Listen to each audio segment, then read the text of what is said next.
నమస్తే, మీరు చూస్తున్నది RZTV7 న్యూస్. సాంప్రదాయాన్ని చెరిపేసేలా, అభివృద్ధిని దృఢంగా ప్రకటించేలా జూన్ 12న సుపరిపాలన స్వర్ణాంధ్రప్రదేశ్ సభకు కూటమి ప్రభుత్వం సన్నద్ధమవుతోంది. ఇది సాధారణ వార్షిక సభ కాదు, ఏకంగా ప్రజల భాగస్వామ్యంతో జరగబోయే అభివృద్ధి ఉత్సవం. సంక్రాంతి మాదిరిగా ఆశతిరేకంగా దసరా లాంటి ఘనతతో జరగనున్న ఈ సభలో CM Chandrababu, deputy CM Pawan Kalyan రాష్ట్ర వ్యాప్తంగా చేపట్టిన అభివృద్ధి సంక్షేమ పనులను ప్రజల ముందుంచనున్నారు. 9.5 లక్షల కోట్ల పెట్టుబడులు, 8.5 లక్షల ఉద్యోగాలు వంటి కీలక లక్ష్యాలను ఈ సందర్భంగా హైలైట్ చేయనున్నారు.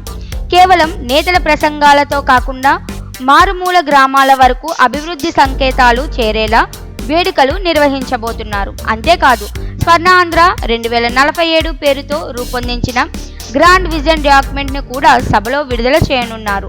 మొత్తంగా పాలన అంటే అభివృద్ధి అనే సందేశాన్ని రాష్ట్ర వ్యాప్తంగా ప్రతిధ్వనించేలా మార్చబోతున్న ఈ సభ కూటమి ప్రభుత్వానికి కీలక మైలురాయిగా నిలవనుంది.